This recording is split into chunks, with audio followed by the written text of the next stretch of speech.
Acción, tu revista mensual de cine y series, con los mejores estrenos de cine, fichas y reportajes coleccionables, series de televisión y 4 pósters todos los meses. Búscala en tu kiosco. Bueno, Jorge, ¿qué tal? Vamos a hablar un poquito de Excalibur, que es la película que has pedido en la videocrítica a la carta, de John Boorman. Antes de eso, bueno, tengo aquí los papelotes, tengo todo. Vamos a hacer un par de cosas que hay que quitarse cuanto antes, para poder entrar en materia.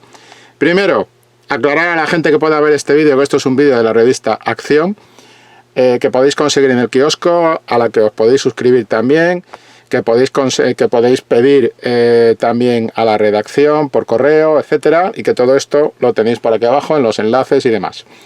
Y por señalar algo, pues una revista con mucho material. Bueno, fijaos todo el despliegue, pero por ejemplo, elijamos algo llamativo. Por ejemplo, el coleccionable de actores y actrices, que es simplemente un ejemplo de lo que hacemos cada mes en la revista. Un reportaje, un coleccionable de actores y actrices clásicos que, bueno, sigue un poco la pista a los grandes iconos de Hollywood. En este mes le tocó a Shelley Winters.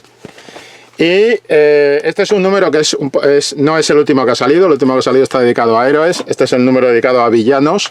Vamos completando, digamos, completando temas. Y ya digo, lo podéis pedir a través de correo, etcétera, los enlaces que os pasamos aquí abajo. Y otro asunto, pues si os gusta lo que vais a ver aquí, el comentario, la crítica, etcétera, si os convence y os apetece ver más, pues podéis suscribiros al canal y darle a like. ¿De acuerdo? Bien. Vamos con Excalibur. Voy a sacar de aquí todo el chuleterío que me he organizado después de ver la peli. Y bueno, como digo, película de John Boorman, película interesante. Antes que nada quiero, no sé concretamente si, digamos, te tienes muy pateada la filmografía de John Boorman, pero yo, Jorge, te recomendaría que si no has visto muchas películas de este director, es un director interesante. Es un director que a mí me da la impresión de que tiene mucha película única. No diríamos que es un tipo que esté interesado siempre por los mismos temas o por los mismos géneros, pero sí es un director muy interesante que ha paseado por todos los géneros y al cual te puedes encontrar, por ejemplo, haciendo una versión de cine negro, una especie de homenaje al cine negro clásico, pero con una clave muy psicodélica, por ejemplo, A Quemarropa, en el 67. Después te lo puedes encontrar también buscando un poco la trastienda del cine bélico sin propaganda en Infierno en el Pacífico, del 68, ambas protagonizadas por Lee Marvin, la segunda con Toshiro Mifune como coprotagonista. Dos tipos, un japonés y un estadounidense, que se quedan aislados, se quedan náufragos, caen náufragos en una isla y siguen enfrentándose y bueno, tienen que aprender también a sobrevivir. Después tiene una película, Defensa, que es como una especie de materialización en cine de las pesadillas de los urbanitas frente al entorno rural, muy interesante, del 72. Excalibur, una película que es la que vamos a comentar, que es del 81.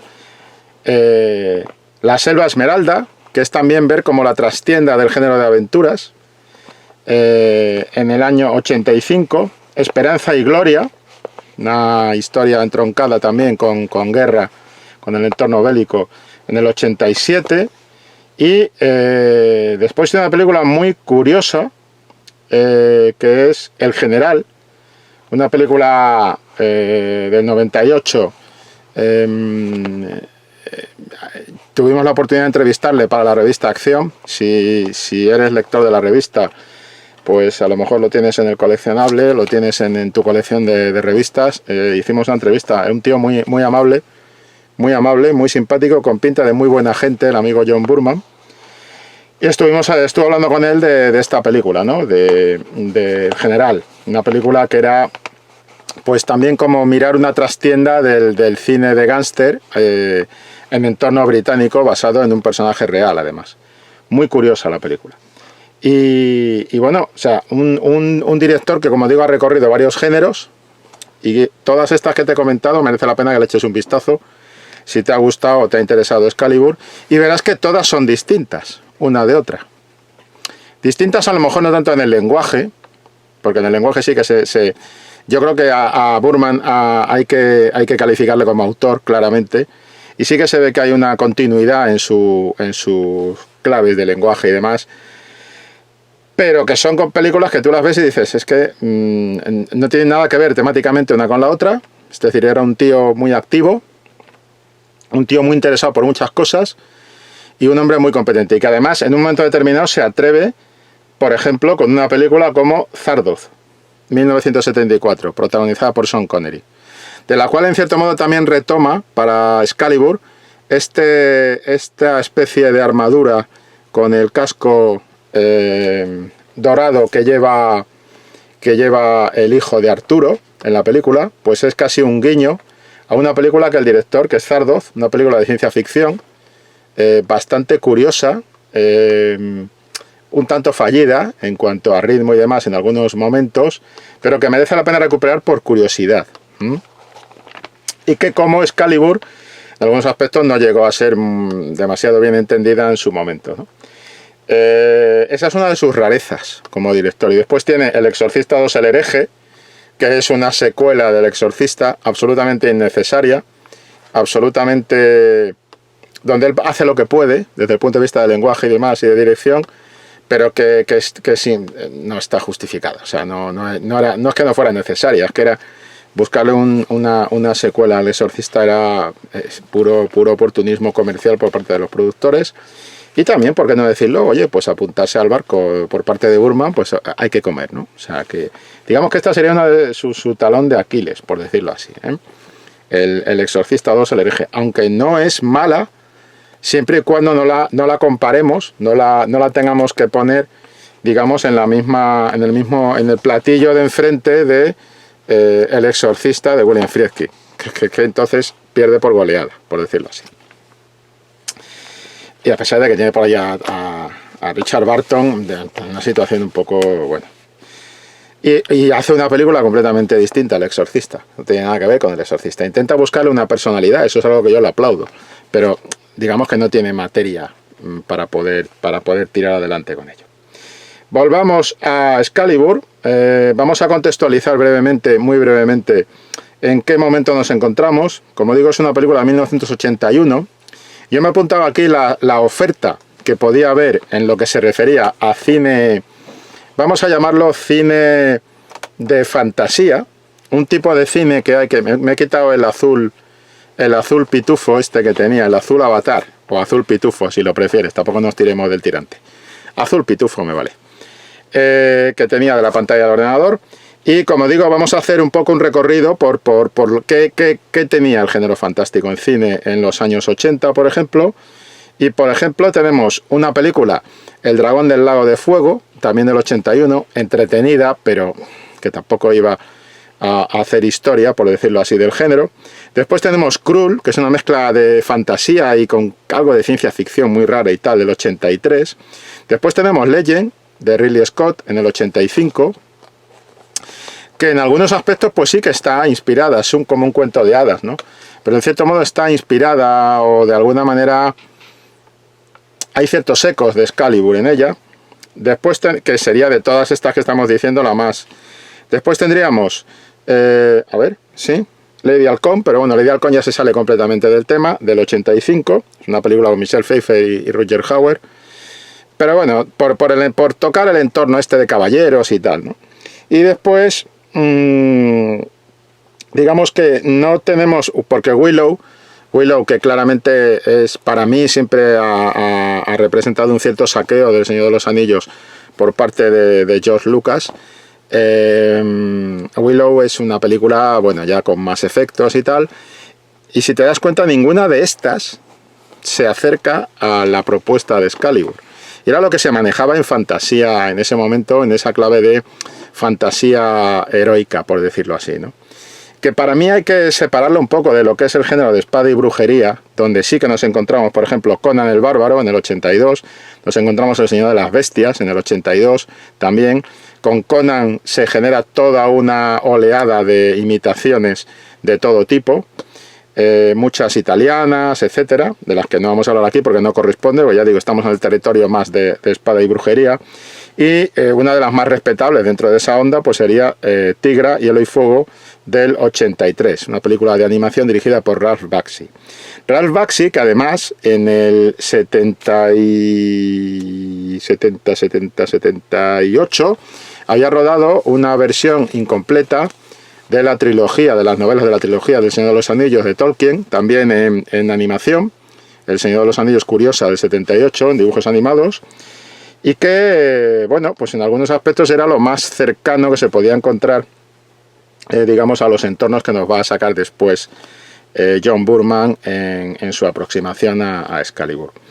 Y El Señor de los Anillos llega en 2001. Tengo que decir que El Señor de los Anillos, yo creo que en algunos aspectos sí que está... No... a ver, Peter Jackson no es que esté imitando nada, ¿vale? Pero sí que lo está tomando como referencia. Y creo que hay un momento concreto de Excalibur cuando Arturo,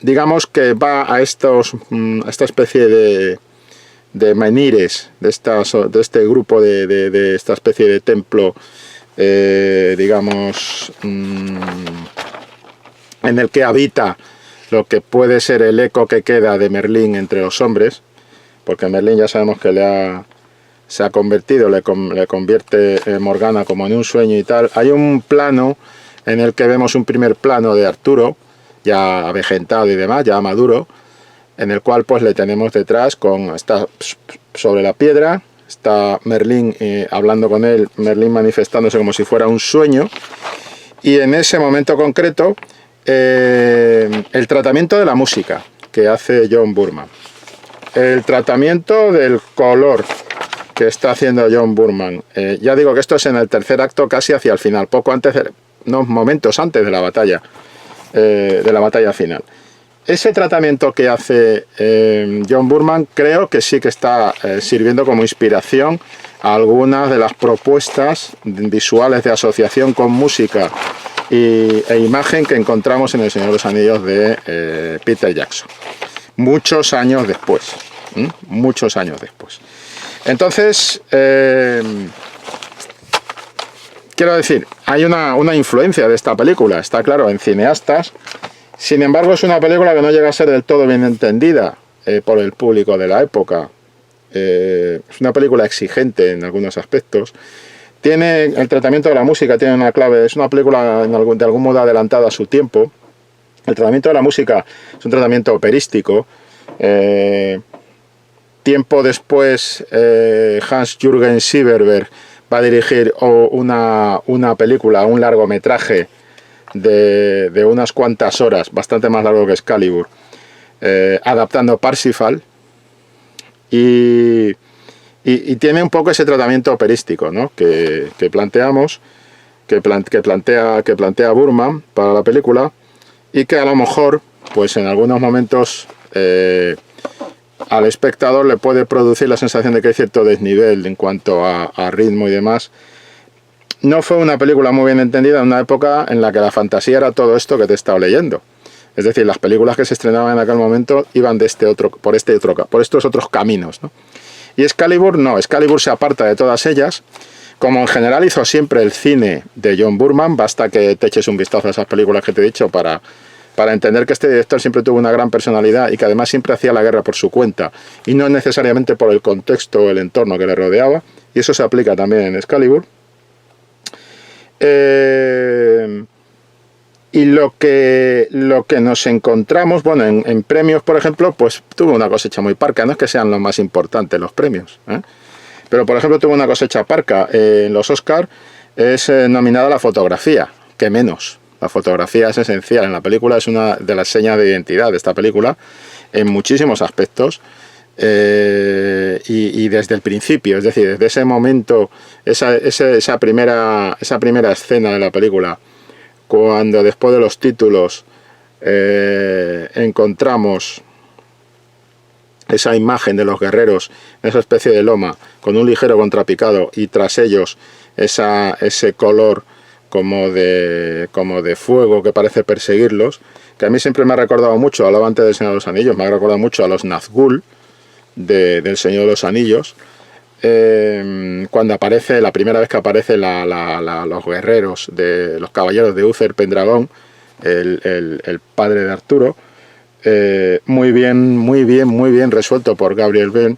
De hecho, es uno de los temas, que es que el actor de Uther Pendragon deja una huella muy potente al principio de la película, muy potente, por el trabajo del actor.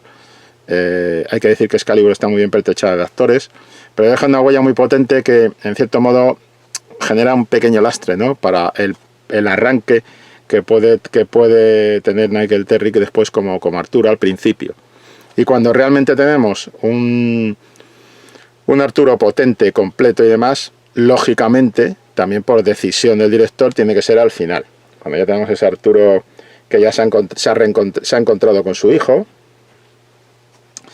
que es fruto de un incesto, de su unión con su hermana Morgana, con su hermanastra Morgana, y que es un Arturo ya...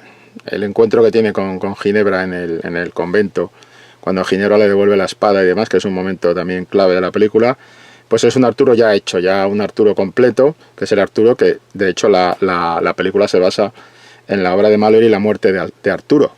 Con lo cual, digamos que en ese momento es cuando el héroe completa todo su viaje y es el héroe más completo. Hasta entonces, yo creo que Nigel Terrick no alcanza la solidez, o bien la historia y no le deja alcanzar la solidez antes, la misma solidez que tenía Gabriel Byrne cuando interpretaba el papel de Uther Pendragon al principio, ¿no?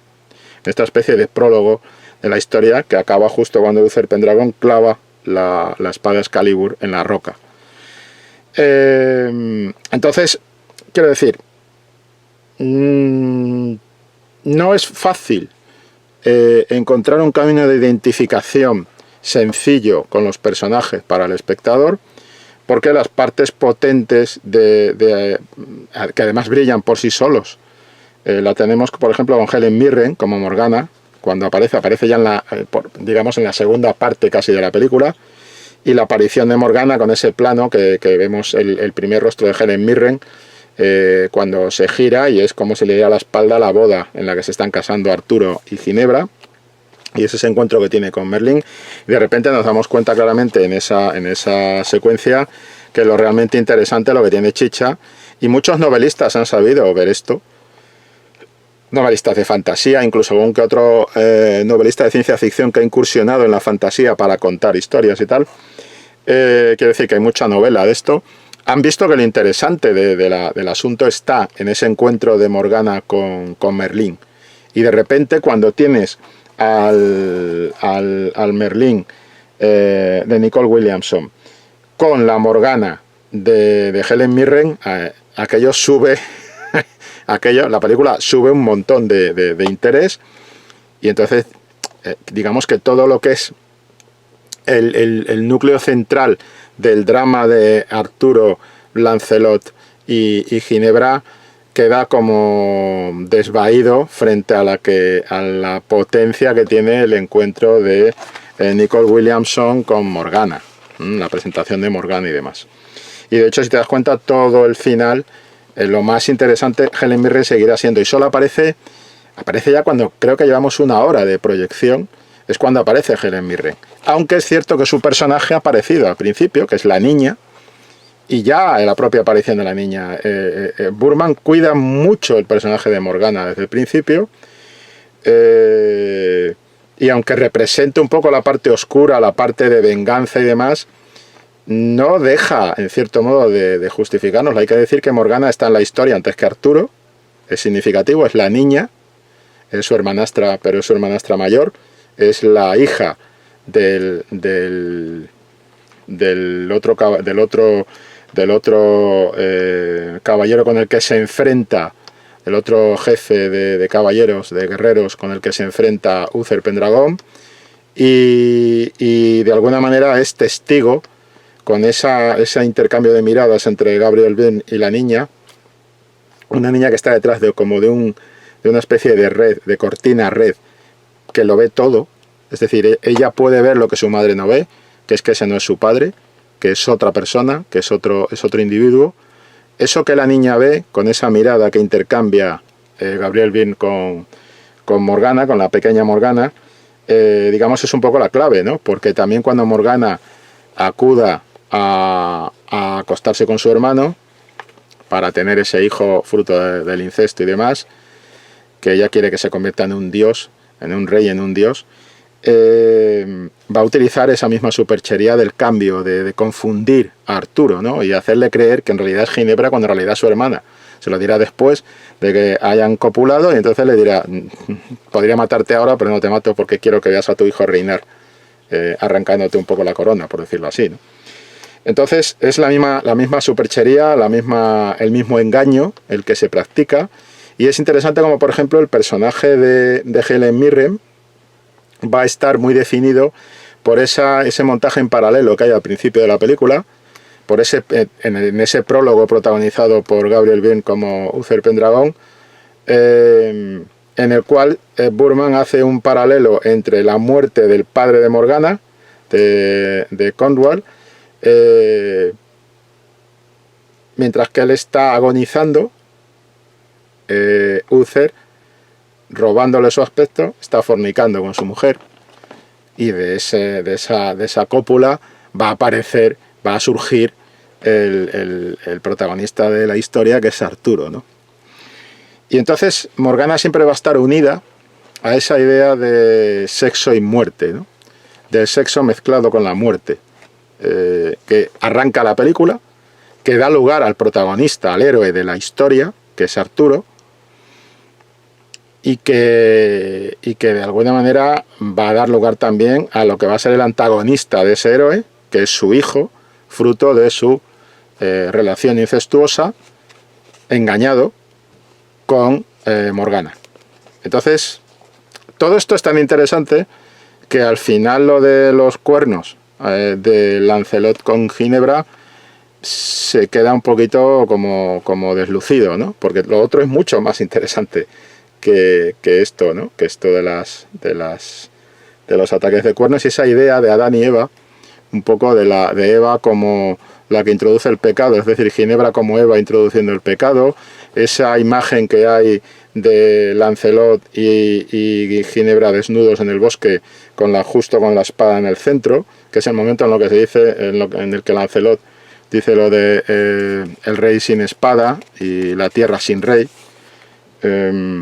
Todo eso, que de alguna manera plásticamente está muy bien presentado por Boorman, como todo en la película. Prácticamente podríamos decir que cada plano de esta película es casi un dibujo y un homenaje a todos los dibujos, grabados y pinturas a que ha dado lugar a la leyenda de Arturo y los caballeros de la mesa redonda.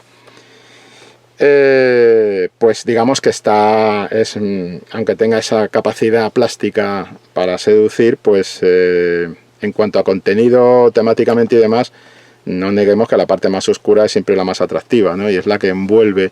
Es muy curiosa, por ejemplo, esa relación, esa extraña química como perversa y de desconfianza que se genera entre Merlín y Morgana desde el principio, donde ahí hay un rollito muy curioso, ¿no? Entre los dos y todo esto, porque Morgana en definitiva es una tentadora incluso del propio Merlín, aunque Merlín pertenezca a otra esfera, por decirlo así, y sobre todo esa vinculación, ¿no?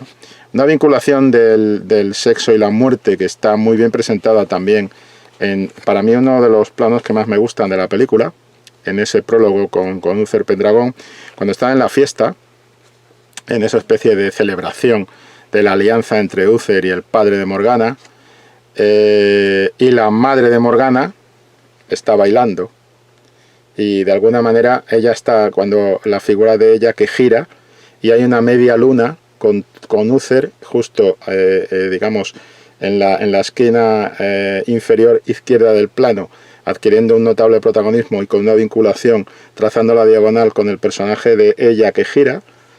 y todos sus caballeros puestos como en un semicírculo en torno a la mujer de Cornwall, que está bailando, ¿no? Que es la madre de Morgana, y que está girando sobre sí misma. Ella gira. Ese giro, esa media circunferencia, es como materializar, digamos, esa obsesión, ese bucle obsesivo de encaprichamiento sexual en el que ha caído Uther y que le va a hacer cargarse la alianza y va a, digamos, disparar toda la historia.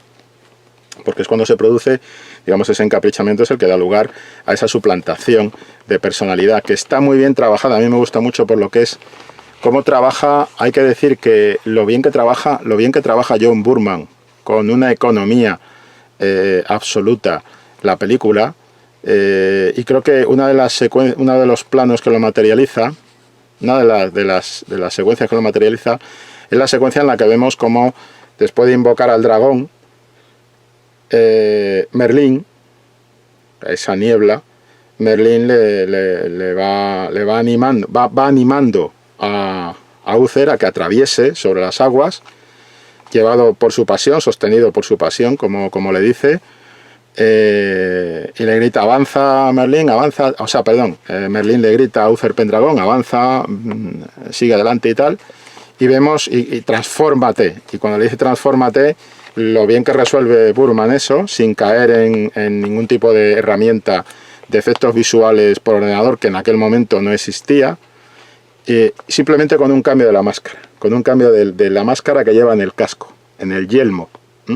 El cambio de esa especie de yelmo, de casco, que es, por un lado está el estilo, el tipo lobo, que es el que lleva Uther, que se transforma, la simbología del lobo es muy clara, ¿no? Acosando, se transforma en el casco de Cornwall, que es el hombre al que va a suplantar. Bueno, pues simplemente con una ligera, con un mecanismo, con una herramienta muy sencilla de montaje, se consigue esa transformación. Y después vamos a ver que, por ejemplo, esa idea del casco de Cornwall, que es el hombre traicionado, el hombre que, mientras que agoniza, es un poco como si estuviera, por esa secuencia de montaje en paralelo, digamos, está viviendo al mismo tiempo, está muriendo y viviendo en el sexo que practican los otros dos, el enfrentamiento de sexo y muerte. Nos lo vamos a encontrar, ese casco, lo vamos a encontrar, por ejemplo, en la secuencia, en el tipo que está detrás de Morgana, cuando da a luz al hijo que tiene con Arturo. Y el tipo que está detrás, esa especie de caballero que está detrás, lleva justo un casco muy similar, si no es el mismo, que el del propio padre de Morgana, que es como una referencia, ¿no? Un eco de ese personaje y demás. Eso por un lado. Después, el protagonismo. Pues hombre, yo creo que aquí hay tres protagonistas muy claros. El primero es Merlín, en la primera etapa del relato, y yo más que protagonista les llamaría conductores de la historia, ¿no? Pero que está claro que son el elemento central. Por un lado tenemos a Merlín, en la primera parte, es casi como te lo ponen los títulos al principio. En segundo lugar vamos a tener inevitablemente a Arturo, y en tercer lugar tendremos a la espada Excalibur, que lleva toda la parte final. Y esto se va a materializar en planos, muchos planos de la película, ¿no? Pero digamos que toda la primera parte recaería sobre la figura de Merlín, hasta que de alguna manera pues se encuentra Arturo y tal, y tendríamos estoy buscando en el chuleteo que han hecho, porque hay un momento concreto en el que digamos que empieza a brillar Arturo ya como protagonista y se produce ese relevo. Es como si Merlín le diera el relevo a Arturo y a su vez Arturo le dará el relevo a la espada Excalibur, que está presente en todas partes. Pero, por ejemplo, segundo protagonista, Arturo, en el minuto 34:06 tenemos el momento en el que Merlín está hablando con Arturo, que llega un momento en que le coge así del cuello, cuando Merlín está ahí tumbado en el bosque y tal, y se acude a Arturo después de haber sacado la espada de la piedra, y entonces Merlín empieza, cuando este empieza a ver insectos y empieza a entrar como si entrara en otra realidad, en otro mundo y tal, y empieza a hablarle Merlín del dragón. El dragón que tiene un subtexto, igual que hay un subtexto religioso, lo que hemos dicho antes de Adán y Eva, de la manzana, la tentación, el paraíso perdido y todo esto, que es un poco a lo que testimonia esa imagen de Lancelot y Ginebra con la espada en el centro. Y aparte del subtexto, si se quiere, sexual, que pueda haber en planos como por ejemplo el momento en el que Lancelot besa la punta de la espada de Arturo, aparte de todo esto, sí que hay una cosa que me llama mucho la atención, es un poquito el puntito psicodélico que tiene toda la película, ¿no? Ese puntito como de psicodelia. Con una primera parte, que es la parte de Merlín, que quizás sería la que estaría más cercana al género de espada y brujería, no es Conan, evidentemente, pero sí que por decorado, por ejemplo, el momento del baile de la madre de Arturo, que tienta a Uther Pendragon, ese momento del baile es muy espada y brujería, podría estar por ahí perdido Conan en algún momento, Conan el bárbaro de Robert Howard, por ejemplo, ¿no? O es una fricada mía, pero en decorado, en luz, en la manera de manejar, hay bastantes diferencias con la siguiente fiesta que vamos a ver después, cuando digamos que ya se celebra la victoria, por decirlo así, de Arturo, uniendo a los distintos caballeros y haciendo una sola tierra con un solo rey.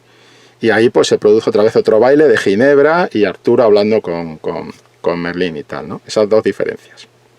Y es que la película pasa por distintas fases también de luz, del tratamiento de la luz y demás, pero también de decorado.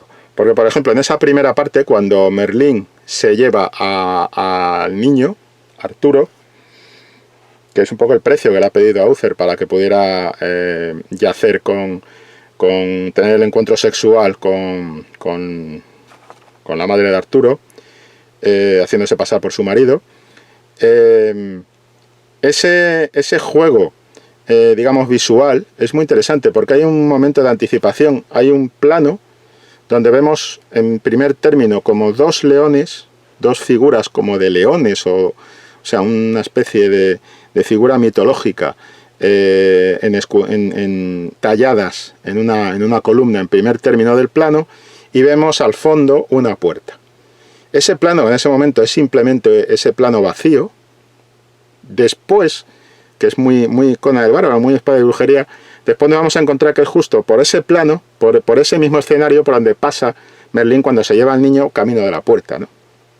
Que también eso va a precipitar todo lo que ocurre a continuación. Entonces diríamos que Merlín protagoniza quizá la parte más, entre comillas, espada y brujería, la parte de las eras oscuras de la película, que es la de arranque, prólogo y tal, ¿no?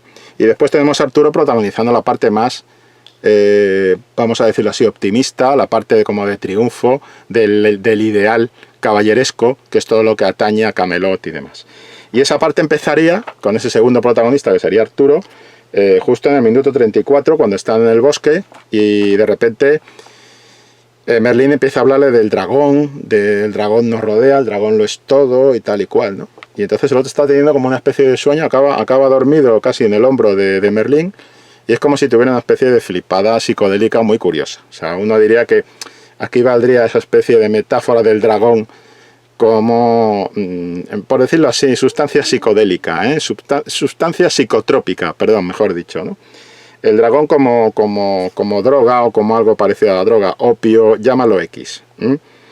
Que está muy curioso este puntito psicodélico que tiene la película, pues por ejemplo, incluso con esas armaduras súper brillantes, chillonas, que casi hacen daño a los ojos, ¿no?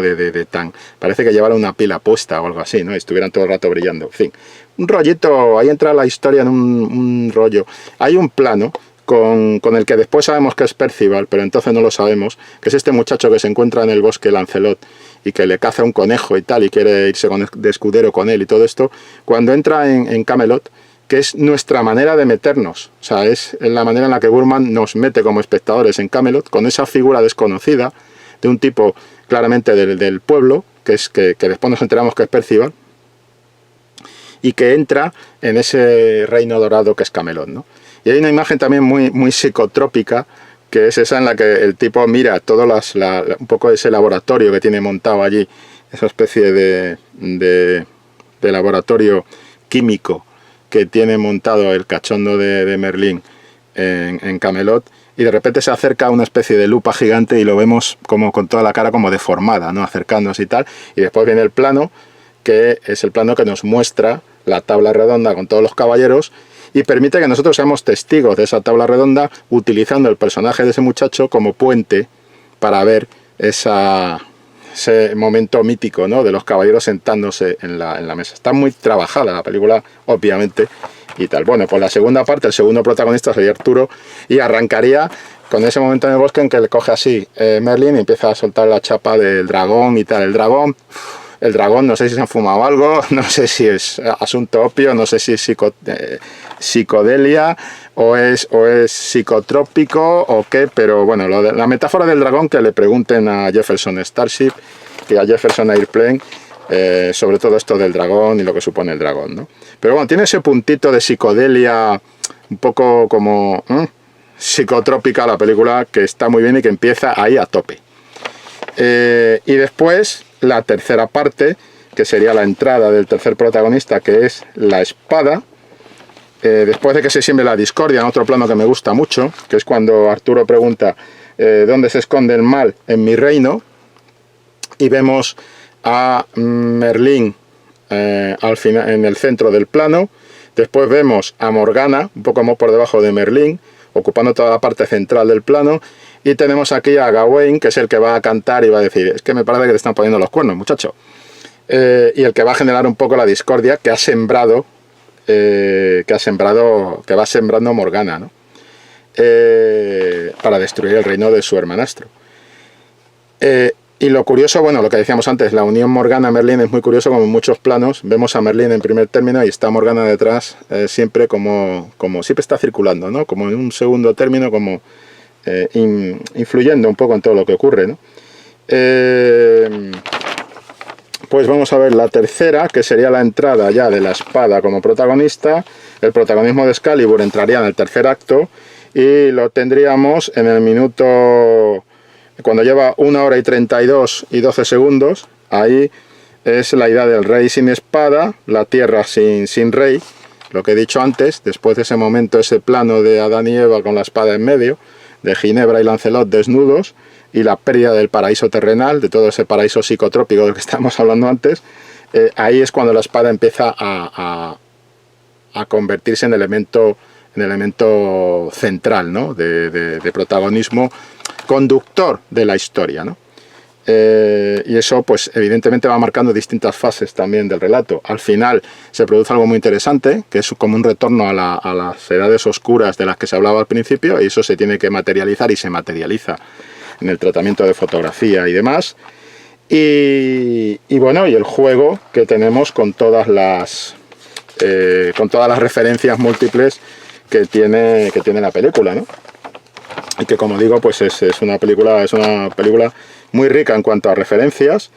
El momento de devolución de la espada Excalibur en el convento al rey Arturo es otro de los interesantes.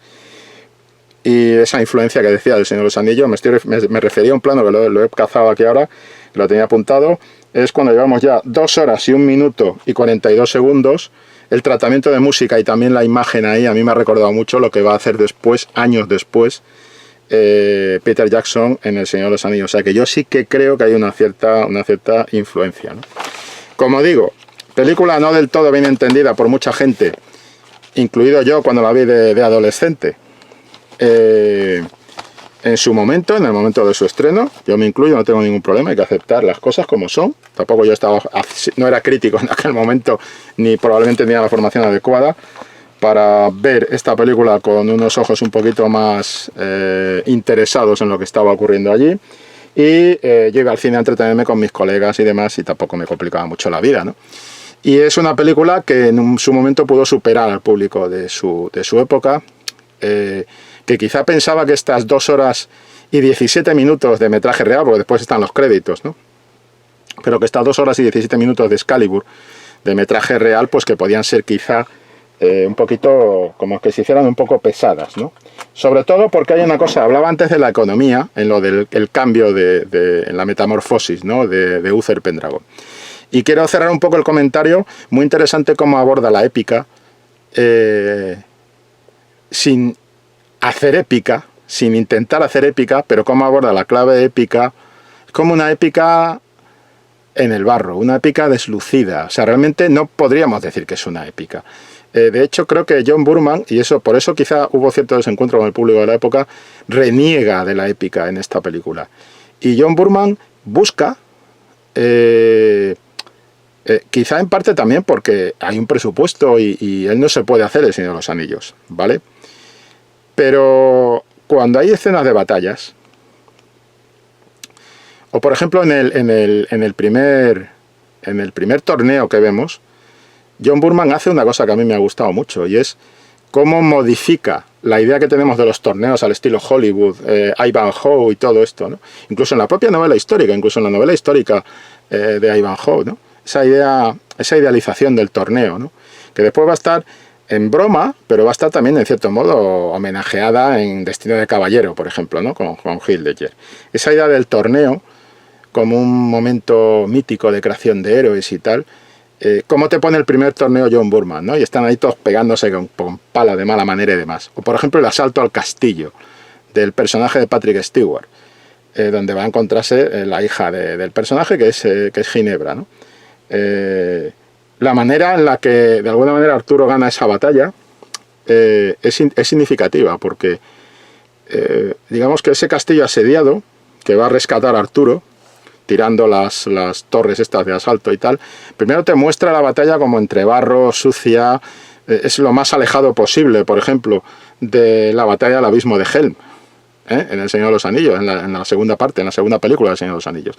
A esto me refiero, ¿no? Es decir, una cosa que hace muy bien Boorman es hacer que todo esto sea real, o sea, son las edades oscuras que están empezando un poco a levantar con la figura de Arturo, pero que en definitiva siempre Boorman siempre va a estar cerrando mucho el plano, lo cual le supone un ahorro de pasta también, pero además quiere acercarnos mucho a los personajes, y por ejemplo, de la batalla, lo más épico de esa primera batalla de asalto al castillo frustrado, que rescata y libera Arturo, es justo el tema de pedir que le nombren caballero, que además vuelve a tener un subtexto de carácter religioso. Cuando coge a este caballero que está asaltando el castillo de Patrick Stewart y le pone la espada y le dice que le jure fidelidad, y el caballero le dice: ¿cómo voy a jurarte fidelidad si tú eres un escudero? Y entonces Arturo reflexiona y dice: es cierto, todavía no soy ni siquiera caballero, te estoy pidiendo que me rindas fidelidad. Ordéname tú, caballero. Entonces cuando se arrodilla en el agua le da la espada y corre el riesgo de que el otro le abra la cabeza, que también, seamos sinceros, es lo que hubiera ocurrido en un 99,9 periodo por ciento en la vida real. Le hubieran abierto la cabeza y se acabó la historia, pero es ese momento, ahí está la épica.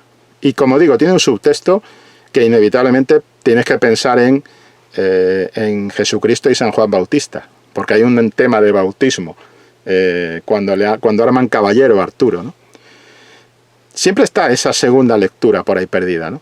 Y ahí lo épico no son las espadas, no es la lucha, no si te das cuenta, está muy bien hecho que todos los enfrentamientos cuerpo a cuerpo son torpes. El del propio Arturo con Lancelot son torpes, no es lo que estamos acostumbrados, porque lo que estamos acostumbrados no parece responder a la realidad, ¿no? No es la realidad.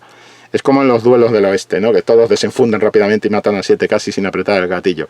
Esto es un poco lo mismo. Boorman ha querido mantener cierta verosimilitud en los enfrentamientos cuerpo a cuerpo y cerrando mucho el plano, y entonces la épica llega en momentos como ese de la espada, del bautismo con la espada, ¿no? Y va a estar así todo el rato. En el enfrentamiento de Arturo con Lancelot, después del encuentro en el puente y tal, la épica está en el encuentro en el puente. Pero después cuando se envistan los dos y empiezan a pelear y tal, es una pelea sucia, es una pelea, uno le tira contra el árbol, el otro le da por abajo, es decir, son peleas en las que va a cerrar mucho el plano siempre que pueda, en el enfrentamiento cuerpo a cuerpo, y donde sin embargo después hay un plano cuando se rompe la espada, que veremos Arturo con la espada rota, con Excalibur rota, y al fondo de la imagen el cuerpo caído de Lancelot. La épica está en esos planos casi congelados, que son casi una pintura, un dibujo, un grabado, ¿no? Ese es interesante cómo aborda esto, ¿no? Como, por ejemplo, al final la niebla en el combate final va a servir un poco para lo mismo, ¿no? Es decir, sí hay épica en Excalibur, pero es una casi lo antiépico, ¿no? Es decir, en ningún caso John Boorman busca montarse por supuesto, no un Señor de los Anillos, y por supuesto no busca montarse un Lores de Arabia. Y no quiere hacer un despliegue tipo El Príncipe Valiente, ni nada de esto. Tipo Hollywood, o tipo Ivanhoe en Hollywood, ¿no? No. Le da una identidad propia, plástica, a su película, rascando toda esa farsa plástica de lo habitual en el cine para las historias de caballeros, para ver qué hay detrás, qué realidad hay detrás. Y una cosa está muy bien, y son las armaduras manchadas de sangre. Son un detalle, no porque sea un detalle, sino que la sangre esté ahí presente. Es decir, que cuando estos tíos se embisten, la sangre sale de las arterias. Y después hay momentos muy bestias, por ejemplo, cuando están los caballeros en el árbol y está el buitre este arrancándole el ojo, o sea que un hacha que se clava a tope, ¿no? Todas estas partes son muy, muy curiosas, la manera en la que trata la épica Excalibur. Y bueno, lo voy a dejar aquí porque llevo ya 45 minutos y simplemente, oye, Jorge, yo te agradezco que hayas pedido esta película como siempre y que hayas tenido mucha paciencia para tener esta videocrítica. La criaturita Excalibur dura 2 horas y 20 si le pone los títulos de crédito, 2:17 en imágenes, y yo cada vez que hago una videocrítica estoy más convencido de que hay que verlas, hay que volver a ver las películas y hay que sacarles, a exprimirlas un poco para contaros cosas que puedan resultaros interesantes y demás, ¿vale? Bueno, pues hasta aquí llegamos. Lo dicho, muchas gracias por pedir la crítica, y al resto, si os ha gustado y tal, pues le dais al like y os suscribís y todo esto. Venga, hasta luego. Acción, tu revista mensual de cine y series, con los mejores estrenos de cine, fichas y reportajes coleccionables, series de televisión y 4 pósters todos los meses. Búscala en tu kiosco.